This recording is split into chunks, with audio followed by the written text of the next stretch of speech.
big belly. What's going on, everybody? Welcome back to the X Wing Podcast with myself, and of course, my man Miguel, who's down in Baltimore having big fun. indeed.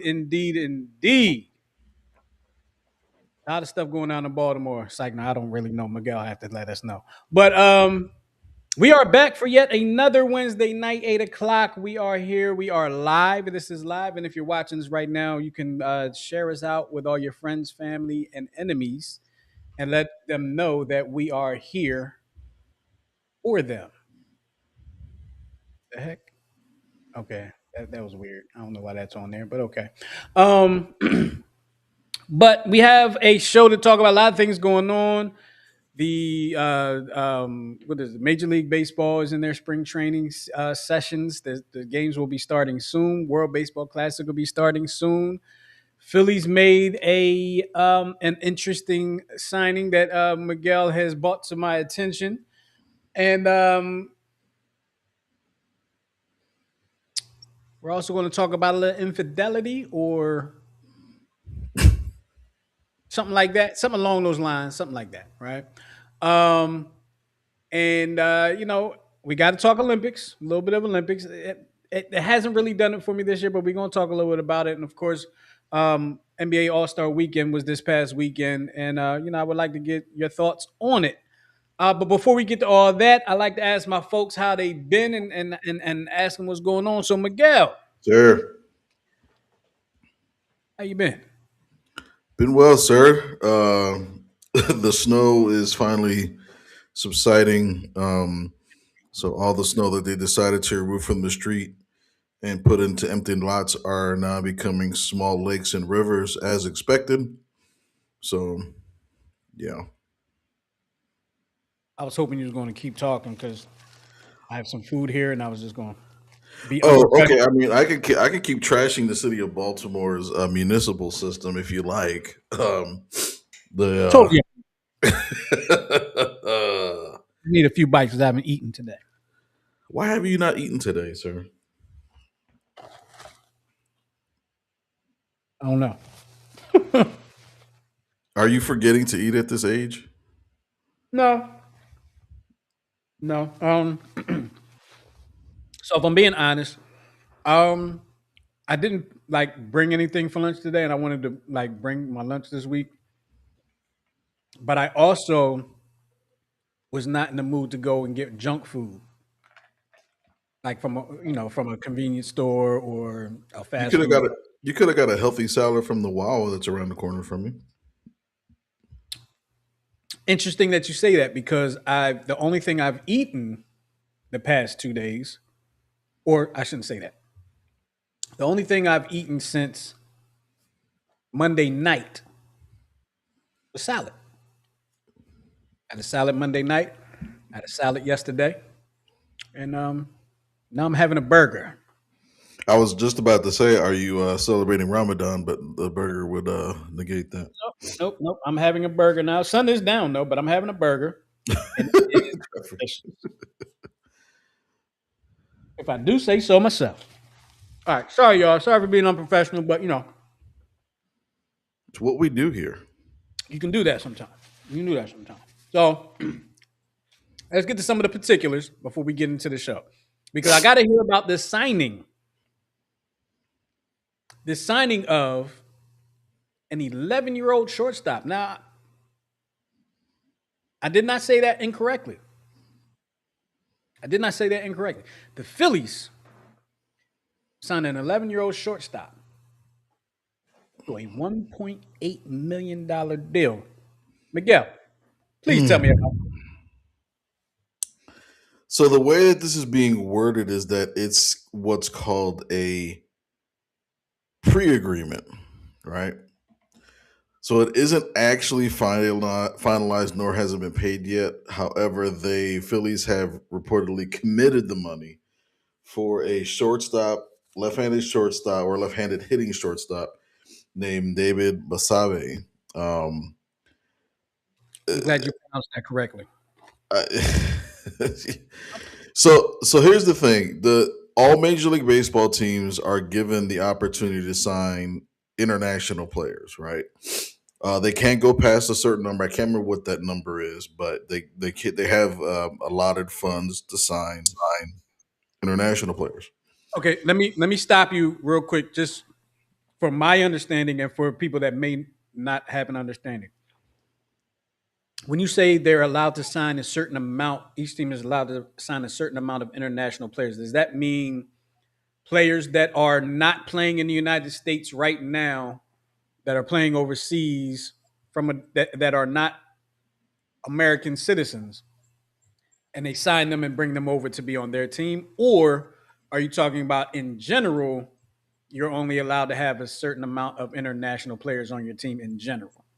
Because I The, know what I learned over the pandemic that in like Korea, Japan, they're only allowed to have like two American players or two foreign players or something like that.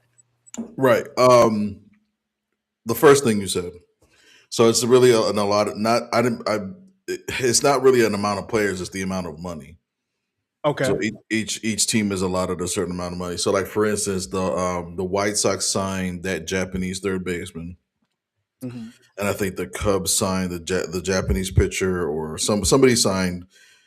I know the Cubs signed the Japanese third baseman because I was hoping that the Phillies would get into the international market and sign the Japanese hitter, but they didn't. Same thing with the pitcher. So, and I think he signed for $8 or $9 million. I forget what he signed for, but he's already the I can't the guy's name is like Mikaneki Manami or something like that on the Chicago White Sox. Make a honey. Mikahani Ho, right? So he signed for a certain amount of money, but he's proven he proved himself in the World Baseball Classic in 24. He was on the same team with Otani, and he proved that he can hit. Not so great on the fielding side, so he'll probably be playing first base or whatever. But the Phillies going out into the international market and allotting almost $2 million to an 11-year-old is, I don't know if it's a publicity stunt, but it's absolutely weird because, as you and I know, we've coached this age group, and at 11 years old, you don't know what your son or your child is be 21 years old. May Right. not. He Let me ask you this, may, Miguel. yeah. As far as the Phillies signing this kid, are they are they obligated to like are they obligated to this money, and like is this like And do they this is have the right to have to draft him too? Like what how does this work? If he were so to make it, eventually become a Philly. no, so if it's forget age for a second, but if he's just a regular international player, you just sign him as long as both sides agree to the money. It's almost like a free agency signing. Okay. And Um, that's what this but is. that's technically what this is. Oh, I okay. believe Crazier. Carlos Ruiz, Philly's great catcher, he signed out of Venezuela as a 14-year-old second baseman. Hmm. Um, but I think a few years after that, they upped the age that you couldn't sign anybody under 16. But I don't even know if there's an age limit anymore. But whatever the case, that's why this is called a pre-agreement.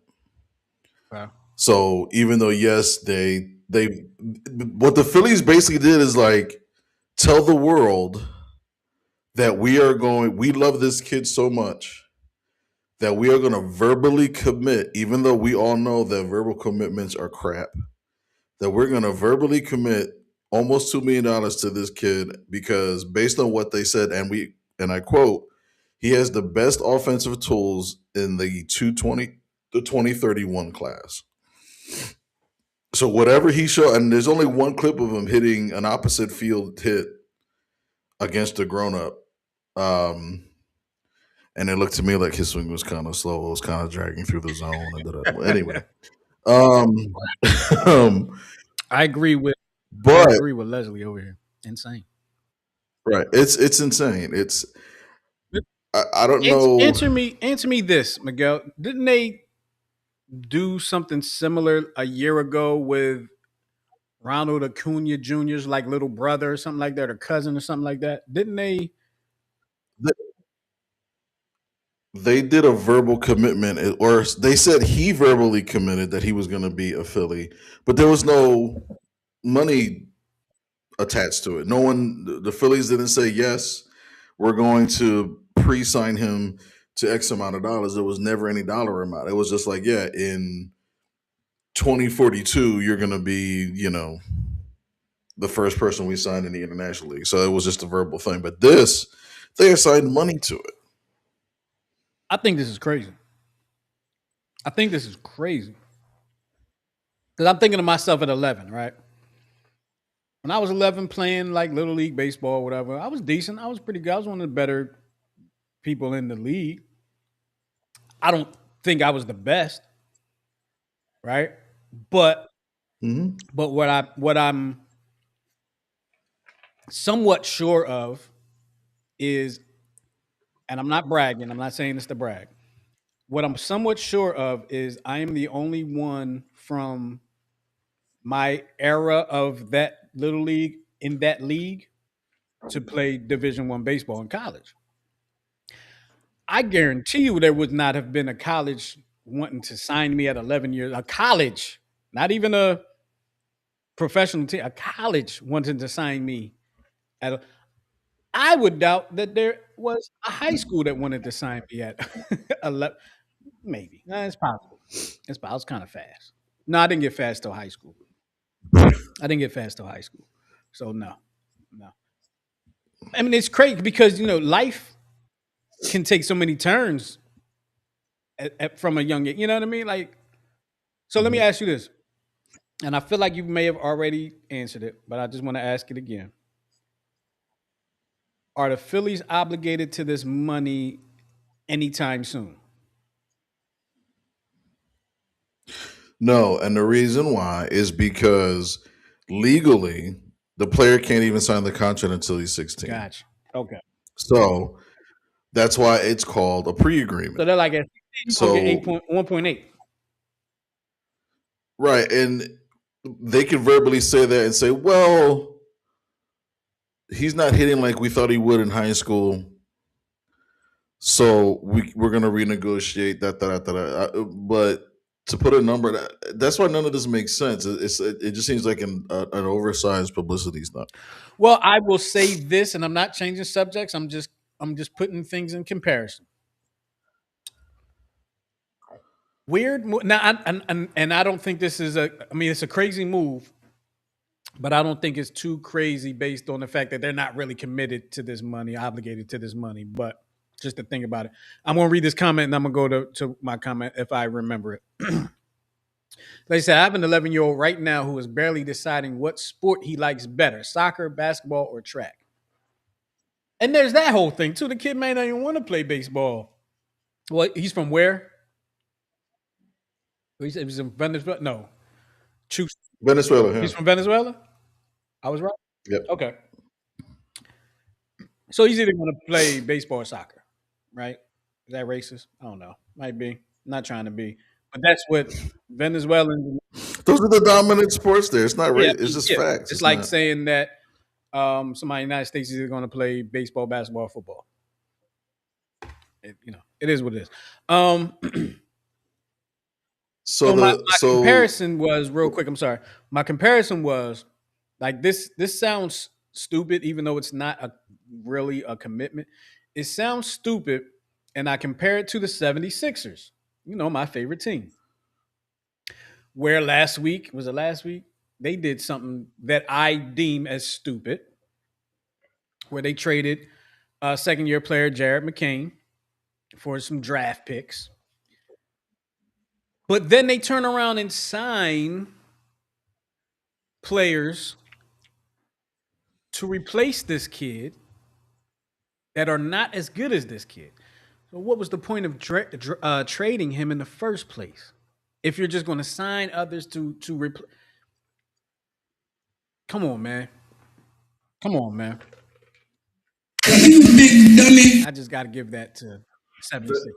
that kind of reeks of, because didn't Maurice say something about like we did the trade expecting another trade to happen down the road, and that trade Yes. kind of fizzled out. Didn't he like use So that kind of yes, verbiage? he did kind of say that, in so many words. Whether or not to believe him, to take him at his word for that, I don't know. Um, it's very possible. It seems possible, right? That there's probably some things in the work that fell through, but I'm just like, it was just dumb. It was just dumb. And there's a big piece of me that feels like it came from like up top, came from Mhm. ownership. Because as you know, and you've stated on the show many times, owner of the Sixers owns the Washington Commanders and the New Jersey Devils. And when it's and it's He's in the Epstein files. and he's in the Epstein files. We mentioned that on the show too. He's not in Epstein files for anything nefarious as at, yet. I do want to mention that, Yeah. unlike the Giants owner, but we're Mhm. not Giants fans here. Y'all got to worry about that, Giants fans. Um, I forgot what I was about to say, but the oh, he owns the Commanders. He owns the Devils, and maybe Miguel, maybe you have a little more insight, or maybe a lot more insight than I do. But people here believe that the owner I'm talking about, spends a lot more effort into the Commanders than he does the Sixers. I ain't heard nobody saying nothing about the Devils. I don't really know. I ain't paid attention. But it's almost like people feel like the Commanders are his baby, and he just has the Sixers for business reasons. And the move with McCain is kind of a business move. So I Mhm. don't know how to. Well, I would say yes and no.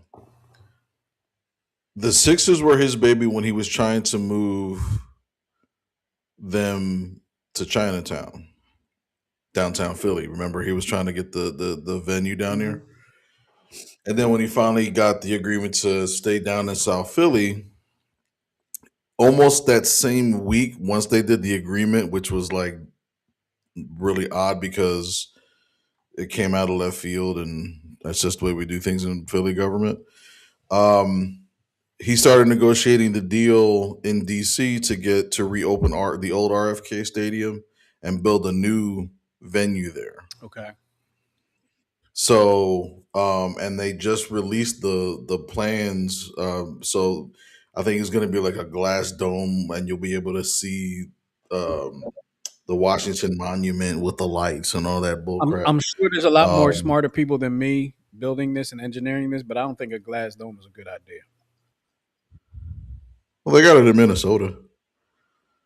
Not it's not glass. It's some sort of material that mimics glass, but it's supposed to allow natural light. All that bullcrap.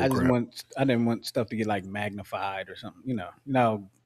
Right, but and but he negotiated the deal to get and it was a big deal in Maryland because people don't realize that the current DC stadium is in Landover is in Maryland. It's in Prince George Yep. County. So that money now leaves Maryland as well as the FBI building now. So it's almost billions of dollars that are leaving the state and going back to DC. Yeah. So from a political standpoint, it kind of hurts the state a little bit. So that's why that's kind of a big deal here. So Yeah, we're going to have to keep our eye on that situation. and to kind of close out the opening story, so Kenny Acuna is also Venezuelan, Okay. and the Phillies verbally said that they were thinking of committing $3 million to him. And he was So young too. He wasn't 11, but he was young. 14. He was 14 as of last year, so he can sign as early as January 15th, 2018. He can sign 2028. Okay. because he's 14 now. You said 2018, so I was confused. I'm sorry, 2028. Okay. Real quick note. We're going to talk about Tony Clark. If y'all ain't heard about Tony Clark, I want to talk about this because it's just fun to talk about real life in sports to me, even though this is like bad. But I do want to talk about Nick Castellanos, who last week, as you know, if you're watching the show last week, Nick Castellanos was asked not to show up to spring training for the Phillies, and he didn't. And then he essentially was waived by the Phillies or released by the Phillies, whatever you want to call it. Cocaine is a hell of a drug. And then and then he signs with the San Diego Padres. All right, good for him. So what happens with things like that? The media is now open to ask questions, or they now feel comfortable asking questions about Nick Castellanos since he's no longer in the clubhouse. And I think you dug up a couple responses, Miguel. Am I right? So the responses to the question was Nick Castellanos a headache, for lack of a better word, in the clubhouse because of a couple of incidences. The one where a series in Miami, he actually got benched because of for defense, and he came back out into the clubhouse and popped open the beer and just sat there and drank a Presidente in the clubhouse, which is a no-no. And he called out Topper. He called him out for not being stern in one area with certain players and not in another, and he did it in front of the entire team. And then there was another incident where allegedly where he had his son in the rotation for batting practice, and I think JT Remuto's turn was cut short on an occasion, so that way his son can take BP. Nick Castellanos' son, Liam. Yeah. Oh, so he gets to take batting practice, and just like all the other. I shouldn't say all the, but just like other professional athletes' kids. True, but I think it interrupted. Yeah, if people's turns are getting cut short because you want your son to get some swings. Who, by the way, the Phillies didn't sign him an $8 million deal or agree to it, but he's practicing with anyway. Let me. So the first video is Harper's response to the handwritten letter that looked like a ransom note. And then the second response, I'll post as soon as that video is done, is Schwarber's statement answer, whatever. Y'all gonna love that one because we gonna mess with that one. Here you go. First one's Bryce, right? Sir, yes, sir. Did you read the Castellanos letter the other day, and what did you make of it? I didn't read it. Got a gist of kind of what it said. Obviously, Cassie's done great things for this organization in big postseason moments, and been a great guy for us to be around, and just didn't work out. Obviously, he's in San Diego now. We wish him the best of luck, and just go from there. So that was Bryce kind of keeping it. It's kind of what you would expect him to say. He didn't really shy away from a question. He didn't really throw Nick Castellanos under the bus or anything like that. He kind of did exactly what you kind of expected him to do. Liar. Sorry, I got a little thing in my throat. Might need to get that checked out. I'm not sure. Excuse me. See, that's how a cough is supposed to sound. Sorry. Yeah. All right. So now, Kyle Schwarber was asked about Nick Castellanos, and there you go. Like to hear it, Eric. Do you think the situation with Nick last year was a distraction? Sorry about that. I mean, that's here nor there. I mean, it's we did what we did what we did, right? I felt like that in the Dodgers series that we played good games, right? Like there were just things that we didn't execute, and we didn't walk away with wins at the end of the day. So it's hard to say here or there, right? Like we put ourselves in the position where we wanted to be, and we just got knocked out. So can't really. Now that, excuse me, that was a shorter version of the stuff he was asked, but that's actually the first time. It's actually the first time I saw the video. I've heard the sound of it. It's the first time I saw it, and the look on his face was like, it was like a little kid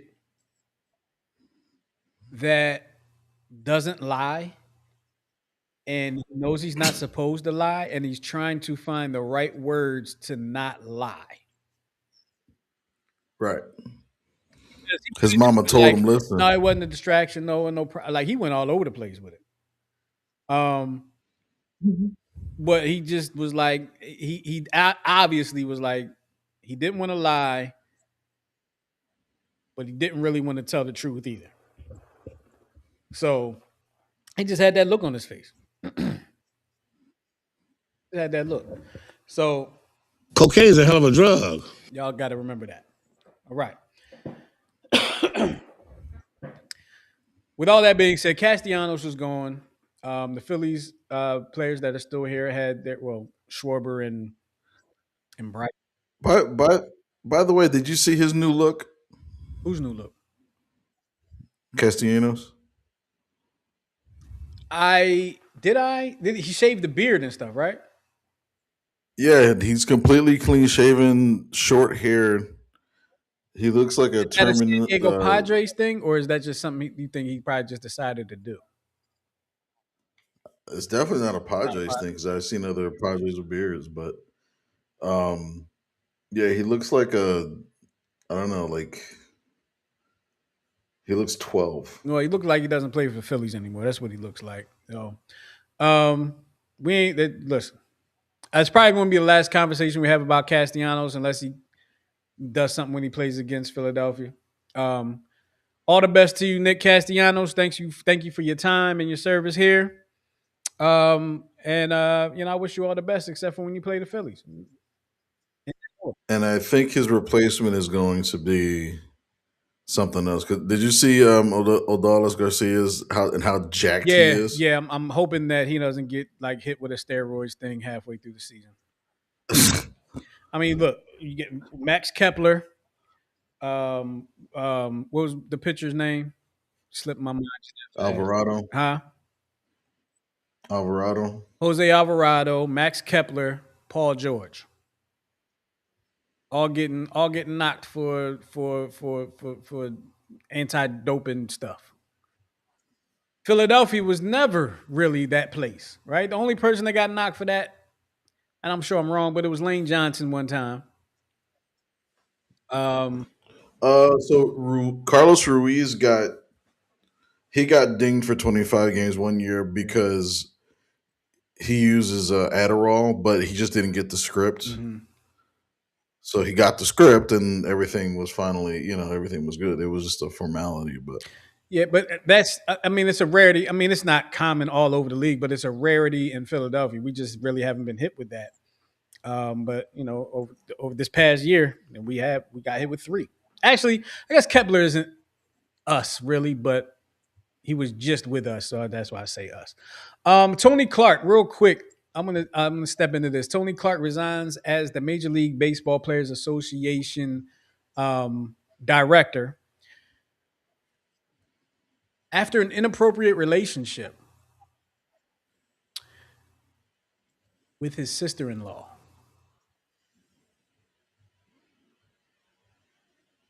With your sister-in-law, bro? Well, Cocaine is a hell of a drug. With your sister-in-law, bro? well, With your sister-in-law, so bro? Come on, man. First of all, okay. is he married? Like, was he cheating on his wife? Because we could take that angle too. Well, the first off, the relationship is wrong. Yes, but that's not what really got him into trouble with Major League Baseball. Okay, I'll put talk it that to way. me. Or School with- me on this, please. Okay. So the issue was he hired the sister-in-law. Mhm. So he can have the inappropriate relationship at work and nobody would catch him. That's what he did. She was hired by the union in 2023 Mhm. to handle certain things on the financial aspect. Now, what people aren't talking about is that there's a internal inquiry from the union, but also into the MLB Players Association's finances and improprieties, including the nepotism. But it's an investigation by a U.S. district attorney who's trying to figure out what legal liabilities they have. There's also two, I want to say,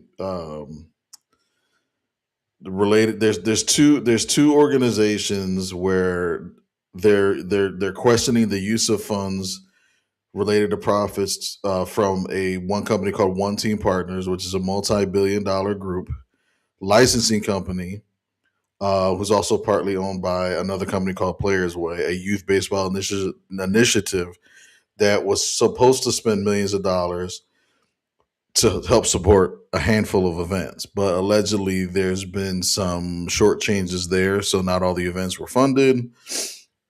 So now there's allegations of obstruction.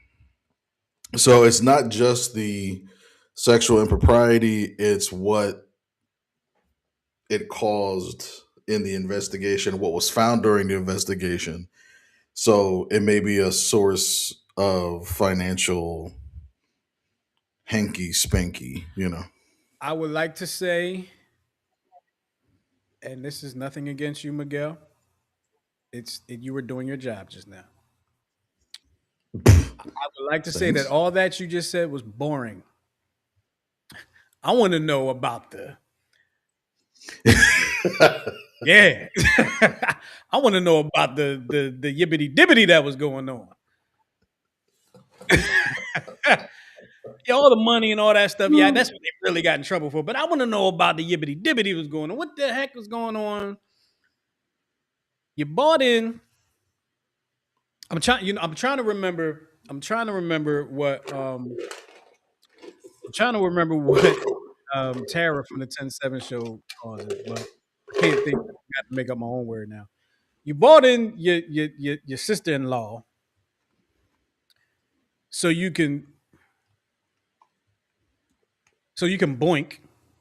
I'm assuming probably in the office, probably like whatever.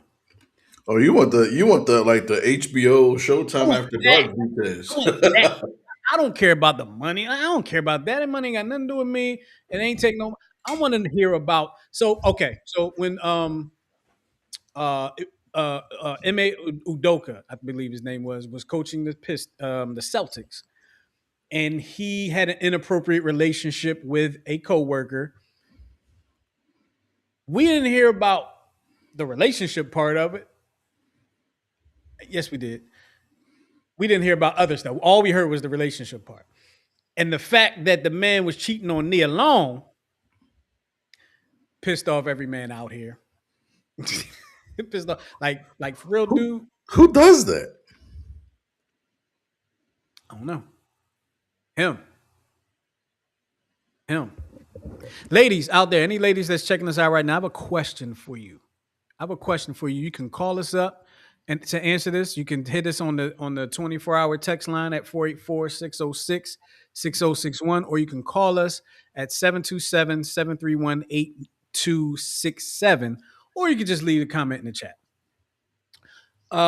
Ladies, if you know of a man that was publicly outed for like cheating on their significant other, Ime Udoka.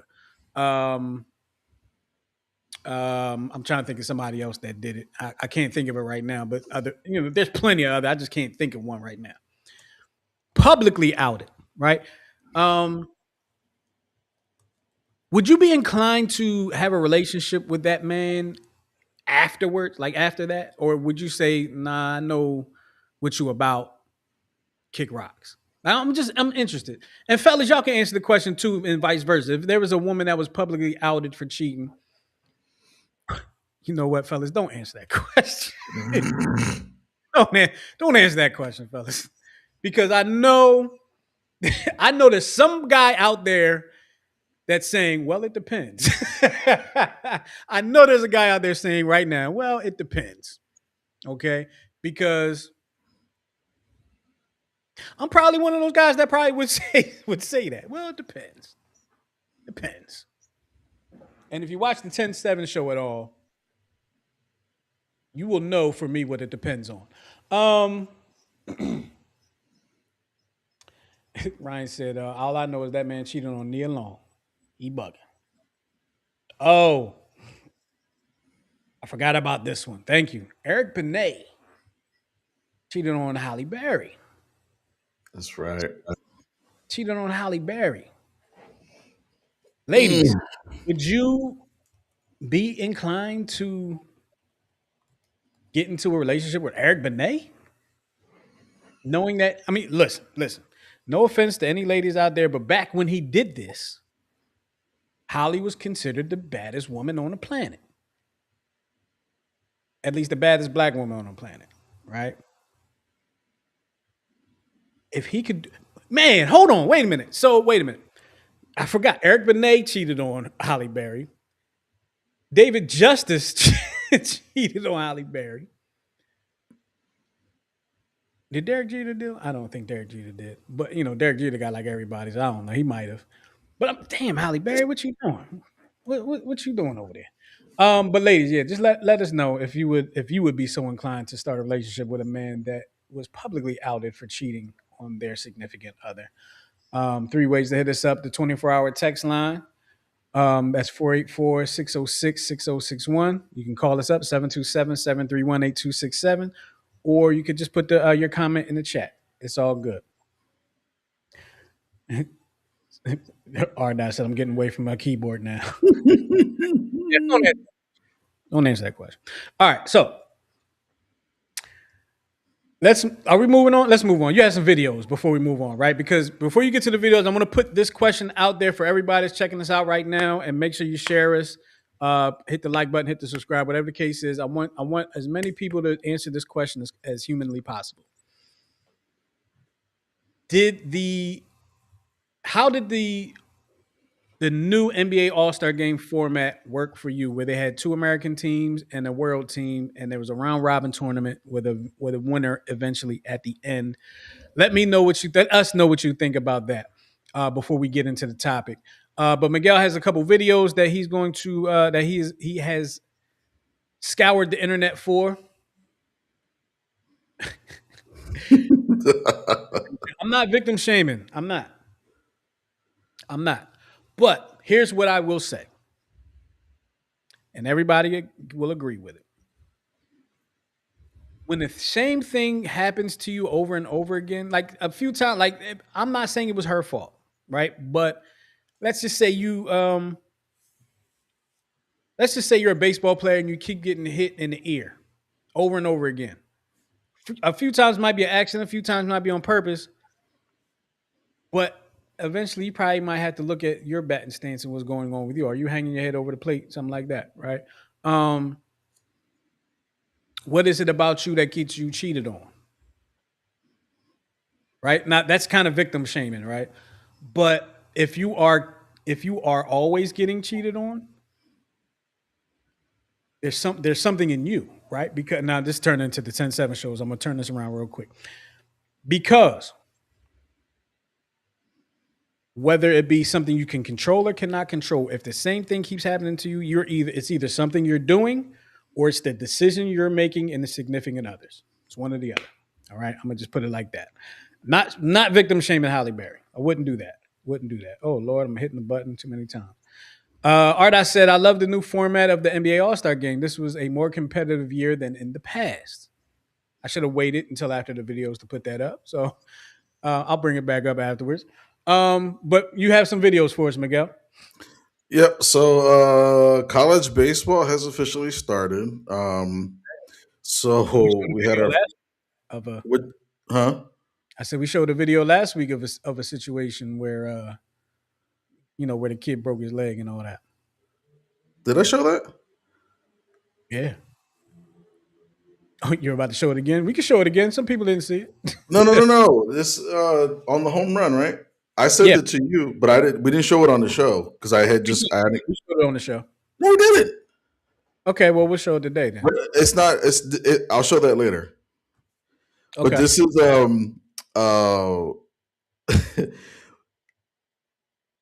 it's so disappointing. So Indiana was playing against your favorite school in the world, UNC, in North Carolina, and with Mike, two out. oh, hold on. Because I don't want you to my favorite school in the world is the University of Maryland Eastern Shore. My favorite college basketball team and team that I tend to root for other sports too is the University of North Carolina. Unless they're playing University of Maryland Eastern Shore. I stand corrected. Slightly corrected. Anyway, You're 49% right. 49% right. So of course Indiana is, still clamoring, still excited from winning their, national championship in football. So they're up with a 3-1 lead in the bottom of the ninth and two outs. Let the tape play. Pitch with the bases loaded. Sowers, bouncing ball right side, gloved up by the second baseman. He threw it wide. He threw it short. He threw it away. One run in. Here comes a second. French to third. Sowers stops at second.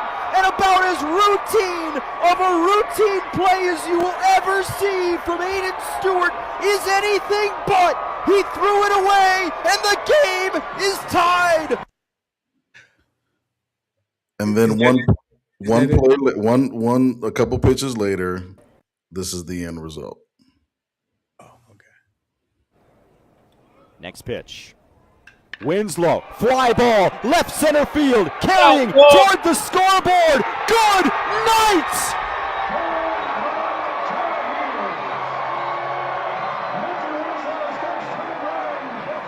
Welcome to Carolina, Macon Winslow. A sweep clinching walk-off solo home run. And your final score in 11 innings, Carolina 4 and Indiana 3. Gotta love that. You gotta love that. You gotta love that. We had a couple comments in on some of the questions that was asked. I'm going to go to Leslie because I asked this question first about ladies. Would you date a man? Would you pursue a man that was publicly outed for cheating? Leslie said, no, I wouldn't, but lots of women think she did something was the cause. I could be the one. Okay, okay, now she could be the one. But lots of women think she did something was the cause, and I could be the one to change him. A lot of women do think that. A lot, even in not that kind of situation, a lot of women do think that they can change a man. And the man's got to want to change. I'm going to just tell y'all that right now, 10-7 type knowledge here for y'all. The man's got to want to change. All right, speaking from experience. Now she's also said it's all lies. Men and women cheat because they want to, no other reason. So you're pretty much right about that, right? I mean, you're right about that. Like you had. I shouldn't say no. I shouldn't say want to, but they decided to. They've made the decision to do so. Um, Yeah, because there's many reasons. you can be in the middle of cheating, and be like, man, I don't really want to do this, but I'm here now. I'm here now. But sometimes the cheating happens because I'm thinking about some of the cheaters I know in my life. Sometimes the cheating happens because they're not being fulfilled in some way, shape, or form. Mhm. I'm gonna just say at home. Um, And it doesn't have to they be make the decision that they're going to cheat, right, and it doesn't have to be sexual. and in it nature. doesn't have to be sexual. Well, you've been watching the 10-7 show, haven't you? So, and R Dot had a comment about the video you just showed with the second base, and I have a comment too. For Chuck Knobloch. Not everybody's going to get that reference, but all baseball people get that reference. Yeah, that was a Chuck Knobloch move. He had the yips. One thing I noticed, Miguel, and did you notice? They had the camera there at second base for a while, right? After that play. I mean, that's all you saw was the guy standing on second base, and the shortstop was there at second base. He didn't look at the second baseman. Did you notice that? I caught that. He did not look at the second base. He was hot.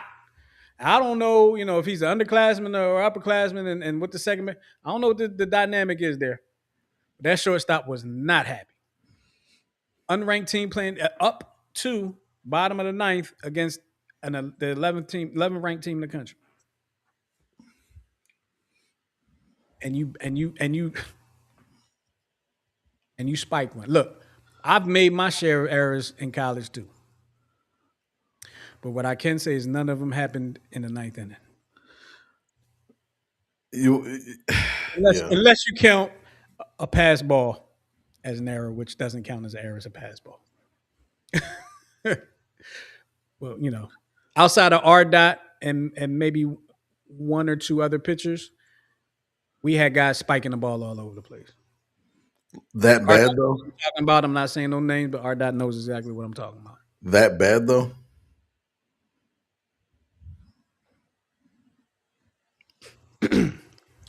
Understood. So And here's our comment. there it is. But I think he's talking about me. That wasn't in college. He might be talking about me, he may not. But I will put it out there. I'm not ashamed. The moment I knew it was time for me to hang it up was when I had 2 errors on one play in a baseball game. First time in my life. And first time in my life that I ever made 2 errors in one play that I can remember. Ball gets hit. I'm playing second base. Ball gets hit. I charge the ball. And I'm trying to think what the first error was. It had to have been the fielding. I think I bobbled it. Okay. I think I bobbled it, and I was falling. And as I was falling, and I gathered the ball, I was trying to throw to first base. And I don't know where that ball went, but yeah, that was bad. To this day, I'm not happy. I'm still not happy I made those 2 errors in that game. We won the game, and it was early in the game that happened. We won the game, but to this day, I still get mad about that. Like I want it back. I think the most frustrating and sad, and then most frustrating again, play that I ever witnessed. I had a catcher make 4 errors on one play. Ooh, wow. How was that possible? So, oh my God, it hurt so bad because we were up by 2.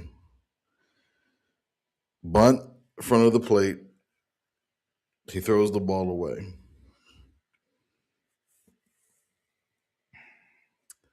So that's 1 error, right? So the ball is thrown in,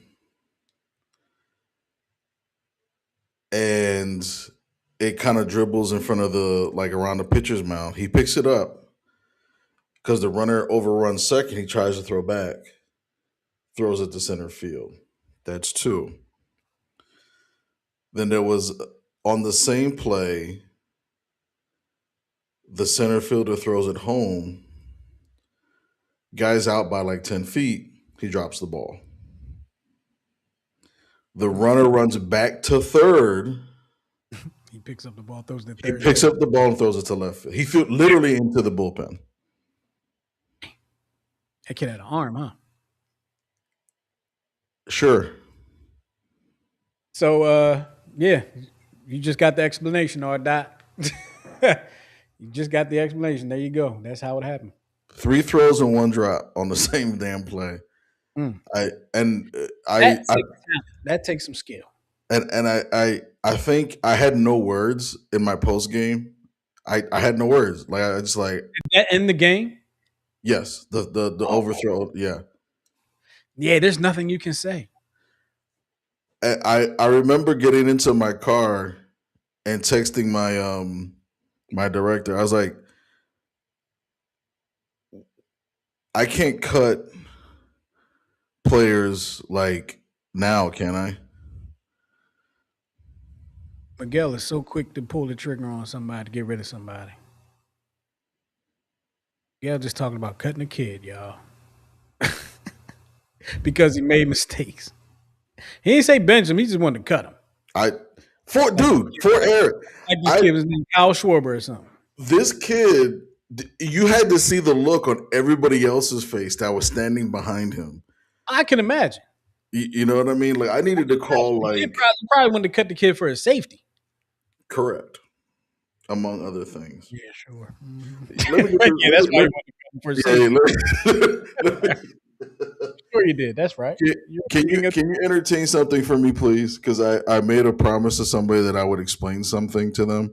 It involves a video I just posted. You want me to play the video? Yeah, so I think I tried to start this like you know back in the 80s. The afternoon the weekend afternoon baseball games would have that little segment.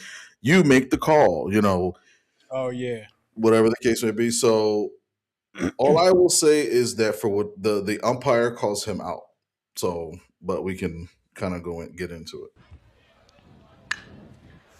Materi slaps it into right field. Here comes the throw from right. It is high, backed up by Olstein. He comes back to the bag. The tag is applied. He's out at first base.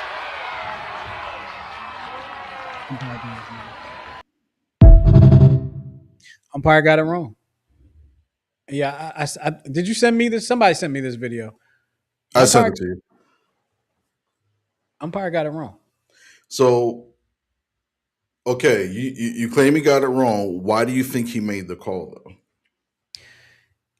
It looked like the umpire said that he made an attempt to go to second, or he took us almost like he offered to go to second Mhm. and changed his mind. But when I looked, it did not look that way to me. Like I was looking for him to have done that because I was like, that umpire got it right. And the other thing I can think of is that he missed first base, which I don't think he did. Right. But yeah, I didn't see him make an attempt to go to second base. Agreed, but I think that's the explanation of the call, and I think because what was the last like 3 or 4 years they added that second outside base to for safety. So I'm wondering if the rule states, and this is at all levels, if you're running through first base, and we always teach our players this, if the ball's still like in the infield, you peel off like towards the dugout. So you're kind of allowed to freely walk back without getting tugged. If you make any step towards the next base, then that means you're attempting to go to next said base. You are now, it's a live ball, and you are now, you can get into a rundown. So that's why he was called out. But I have a feeling because of that extra width of the base, he kind of was like on an angle back towards second base. So I'm wondering if that threw the umpire off because he looked like he was kind of off. Because even if he was to look like he made the turn, it was behind the umpire. Mhm. You know what I mean? So Well, here's the thing, and I know exactly what you're saying, but I feel like due to what you said previous to that, mhm. the umpire still blew it because if the way you teach when you're young, you teach them to step and turn off so you can freely come back. If that kid, he should still be allowed to freely come back because he didn't make an attempt to second base, so he should be allowed. Like it would almost be if he turned off and come back. That's almost more of an attempt than going straight, turning around and come back because you have to turn off. You have to go towards second base to get to first base. I would. My only thing is that with the base runner, he literally just stayed in a straight line. So I think he kind of made it closer than it needed to be. I think had he just done what he was normally taught, just peel off. Because even if he does take the step back after he peels off, you're not going to get called out. But My belief is he knew the ball was overthrown, Mhm. and in his mind, he probably thought about second base, Gotcha. and that's why he didn't peel off. That's in my head. Gotcha. So a question I asked before we started talking about some other stuff and looking at the videos. How did the new NBA All-Star Game format work for you? And R. Dot chimed in. He said, I love the new format of the NBA All-Star Game. This was more competitive than in the past. I'm glad to hear him say that because I know I was talking to him before the game and he said he wasn't feeling it too much. I think the competition level kind of maybe brought him back around. I was actually going to text you, Miguel, and ask you if you were watching because I think you would have enjoyed the first 3 games. I think you would have enjoyed the first 3 games. The last game was a dud. My belief is the last game was a dud because the American old heads, this was their 3rd game in a row. So the first game was between the young American team and the World. The second game was the World and the old Americans. The third game was the young Americans and the old Americans. So what happened was the young Americans beat the World by 2 points. And then the old Americans beat the World by 2 points. I believe that's what it was. And then no, I'm sorry. I said it wrong. The young Americans beat the World by 2 points. Then the young Americans played the old Americans and lost by 2 points. And then the World came back and played the old Americans, and I believe the old Americans won that game by 2, I believe. And then the way things panned out, it ended up being the old Americans. No, I'm sorry. The old Americans beat the World by 4, I believe. Was the team actually called the Old Americans? No, they were the USA teams were called Stripes. They were Stars and Stripes. But the Stripes team had the old, like LeBron, Kevin Durant, Kawhi Leonard, had the older stars. The other team had younger stars like Tyrese Maxey, Cade Cunningham from the Pistons, like all the younger all-stars. And the World team just had international stars. So anyway, the way it worked out, you had the old Americans and the young Americans playing each other in the final, which this final was the old Americans' 3rd straight game. And in my mind, I said, I think I text somebody, I said, this game ain't going to be good. Because I just figured the old heads was tired. 3 straight games, and then they got to play the youngins who were just coming back on the court fresh. Like they were fresh. I think, no, ain't no way the old heads going to win this game. Ain't no way. And the youngins blew them out I think they beat them by like 20. So a lot of people took that as the old heads just didn't take the game seriously anymore because personally, I felt like the old heads was tired. Personally, Why not just do 3-on-3 like they do in the Olympics? 3-on-3 is a totally different game. No, I understand that, but I mean, for the All-Star game or for whatever you want to call this crap, I feel you on it. But it's a totally different. So it would be so if you're the reason I would be against it. I would love to see them do it, but I wouldn't want to see them do it in the All-Star game. The reason is because for me, the 3-on-3 rules are slightly different, and if you get an NBA crowd watching a 3-on-3 tournament where the rules are different and they're not aware of the difference of the rules, they're probably not going to enjoy the product. got it. Not that it changes too much, but there's certain things that are a little bit different. I got you. Plus, NBA fans love fast breaks, so ain't no fast break. Well, in the Unrivaled League, the women's 3-on-3 league, there are fast breaks. It's 3-on-3 full court, just a smaller court. So there are fast breaks in that 3-on-3 league. There you go. 3-on-3, smaller court. You might see that in the WNBA All-Star game. You might, but the women still play basketball hard all year round, so it is what it is. But shout out to the young Americans. They won by like 20-something points, so shout out to them. I thoroughly enjoyed the format. I thoroughly enjoyed it. Did they copy it somewhat near what they did for the NHL? So probably, but I don't know. Did the NHL have 3 teams? Did they do a round robin? So they did they were international teams. There was 4 international teams, right? Right. It was USA, Canada. So it I was want a to little say different. Russia. It was a little different because they had 2 American teams, 1 world team. Round robin tournament, best results play in the final. That's basically what it was.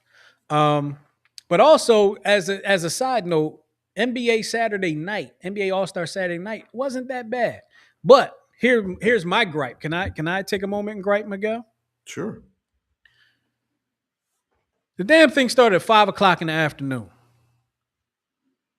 NBA All-Star Weekend is NBA All-Star Saturday night is not supposed to start at 5:00 in the afternoon. I don't even think I was home at 5. I think I was just walking in the door at 5:00, not thinking about anything.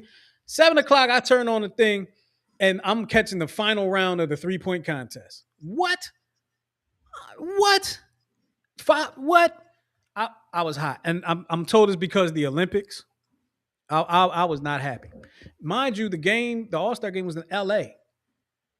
So their All-Star festivity started at 1:00 in the afternoon, which I guess was cool for them because the parties get to start earlier, I guess, whatever the case may be. But that's my gripe with you, NBA. I love the NBA. I'm a big NBA fan, but that's my gripe with you having that All-Star weekend start at 5:00 in the afternoon.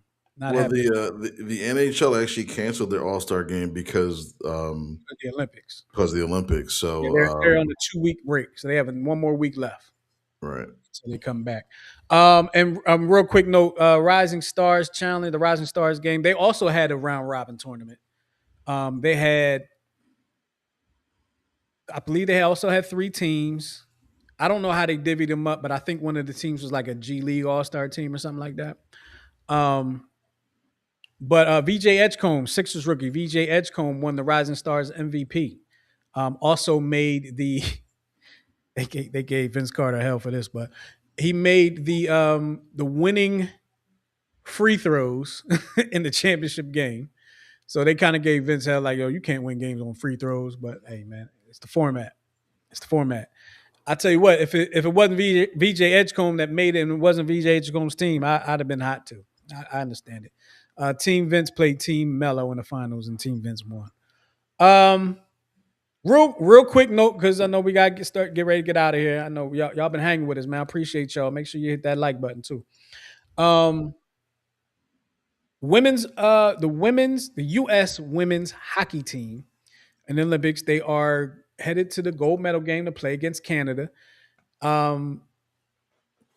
I didn't know. I had looked it up before the show. I accidentally closed it. I didn't realize that Canada had pretty much dominated the U.S. women over the years. I think the last Olympics, the U.S. women won for like the first time. But yeah, the Canadian women dominated the U.S. The men's team is headed to the semifinals after they beat Sweden today, I believe, in overtime. Um, yeah, the two teams met in 5 straight gold medal games. It's going to be a 6 straight gold medal game that the women, U.S. women played Canadian women. And before we get to Miguel stumping me, we have another video. This is in honor of the Olympics. All I can say is you'll hear what happens. Okay, here we go.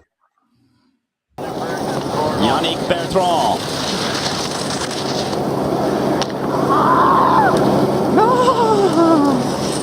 Oh, the gate to the groin for Yannick Bertrand, and you could hear it. And if you're a man, you could feel it. Wow, watch this again. Oh, the Frenchman. Oh, monsieur. Wow, the boys took a beating on that one. Oh, just look at them trying to stretch it out.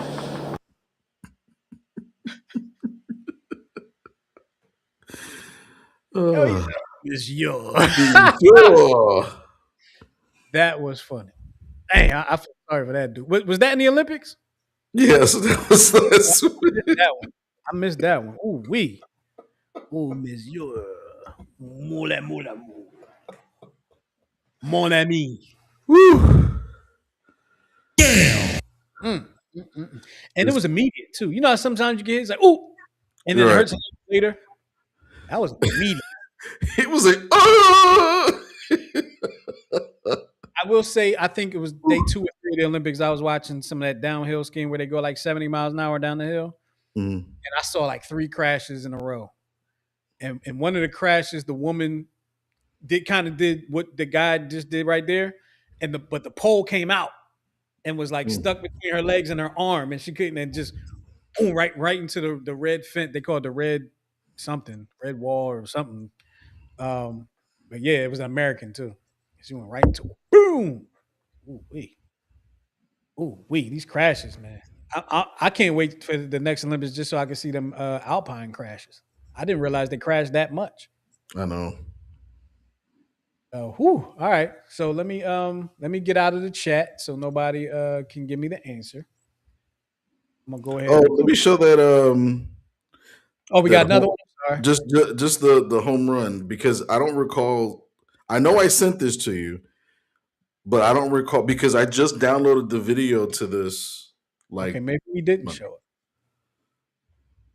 I thought we did. Anyway, here you go. 89 as this one is launched deep left field. Aiden Dill has left the building. And he has given Seton Hall but he a fell. 2-run lead, but he has gotten no. injured. It's a little different, I think. Oh my goodness. If he cannot score, No. then it'll be a tie game. Oh no. Oh, poor Aiden Oh, Dill. no. Oh my goodness. As he went around. Let's see what happened here. Oh my goodness. I'm glad our pictures was covering I that said up. Aiden Dill, but it was Justin Ford. no. So for the people that wasn't able to see that, hadn't seen that video, basically his ankle snapped. And snapped. Where's my camera? It basically snapped and snapped outwards. So like the above part of his ankle was hit the ground, and the side of his foot was flat on the ground. So sorry for that, young man. His season's over, among other things. and it just started. All right, so I'm out of the chat. The phones are down, and it's time for Miguel to try to stump me. I'm on a good roll. I think I'm a 2 in a row or my 3 in a row. 2.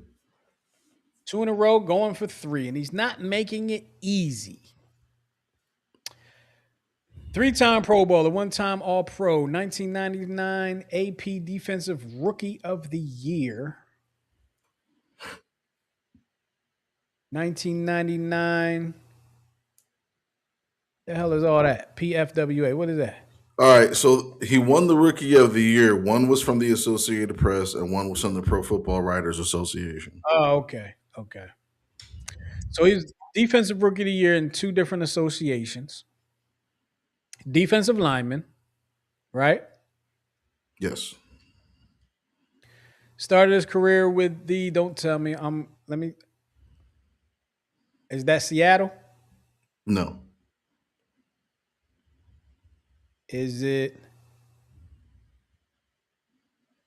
Detroit? No. Or who is it? The Tennessee Titans. Oh, Tennessee Titans. Okay. Stars. Got it.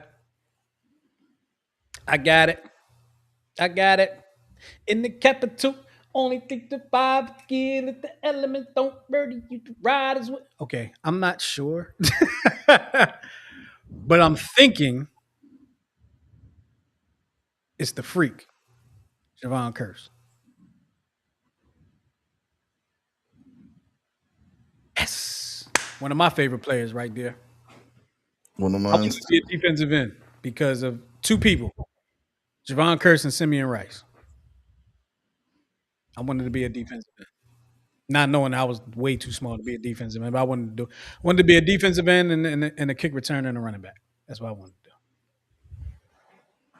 But Javon Curse, yep, the freak. He was one of my favorite players. Man. He was that dude. He was that dude. He was that dude. Lost the Super Bowl with the Titans and the Eagles, didn't he? Was he on the Eagles when he lost that Super Bowl? Damn. Damn. But he was that dude though. Shout out Javon Curse, man. Shout out Javon Curse. Looks like you got something else for us. Am I right? There was a lot of hullabaloo about Bad Bunny doing his entire set in Spanish. So I would like to entertain what it would have sounded like in English. And then let you guys be the judge of what you would rather had. I'm kind of nervous. I don't know what to expect here, but okay, here we go. Hey, 4th of July was the 4th of July. I'm with my drunk cousin having a good time. My people in the Bronx know what's up. Feeling high through Washington Heights. Willie Colin, they call me the bad one. Because years go by and I'm still hitting home runs. Selling records like Frida Kahlo paintings. Hey, the capital of Perio, now everyone wants to be Latino. No, but they lack flavor, drums, and reggaeton. Hey, watch out for my crew, cause there's a lot of us. They lack flavor, drums, and reggaeton. Hey, watch out for my crew, cause there's a lot of us. Welcome to the heat.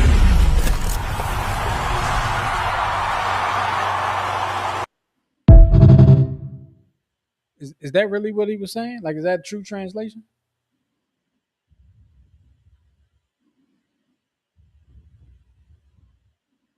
Is it? That's real translation? It's interesting. Doesn't hit the same, does it? Not at all. At all. I mean, I didn't know what he was saying at the time, but now I'm just like, I'm glad I didn't. Kind of glad I didn't. Because I started, I sometimes wonder about when international singers and rappers have songs and rhyming in songs in America is it's bottom line. Like if you singing a song and don't have anything rhyming, then it's strange, right? But it rhymes in Spanish. Huh? But it rhymes in Spanish. It just doesn't translate in English because some of the words. So like one word like encanto, for instance, could be a place. It could be a feeling. So it translates as like to feel like instead of just the one. You know what I mean? So like one word could be like 6 words in English translated. Gotcha. So that's why the translation doesn't work well. And what I'm getting at is like in other languages, a lot of times stuff won't rhyme necessarily in our ears. And sometimes I wonder like how does that go over? Like maybe like say in Germany. I've heard music in Germany. It doesn't rhyme at all, but it's like great music over there. I just know a big thing of music in America is rhymes, and a Right. lot of times Because we're simple. say again. Because we're simple. Yeah, pretty much. Pretty much. We're America. America. America. Yeah, America. We're gonna get up out of here before we get in trouble. We appreciate y'all hanging with us here on the Check Swing Podcast. Miguel, do you have any last words before we get up out of here? Don't think too long about it because I ain't got that kind of time. Ain't got time for you to develop a statement. Sleep well, get your water, and make love, not war. That's good. That's good. That's good. Look, we're going to get up out of here. We appreciate y'all hanging with us here on the Check Swing Podcast with myself and, of course, my man Miguel, who's down in Baltimore, having big fun. We'll talk to y'all next week right here on the Check Swing Podcast. Make sure you share it with your friends, your family, and your enemies, and make sure you share the wealth with us. And comments, y'all. Make sure you follow us on Instagram too at Check Swing Podcast. We're about to re-up on our Instagram game.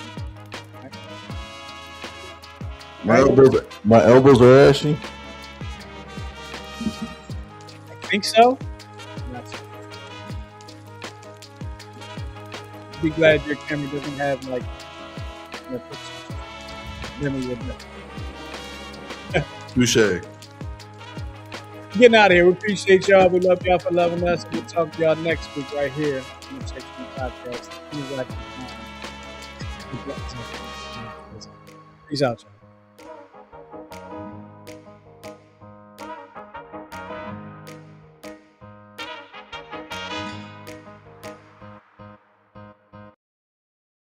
Until we meet again.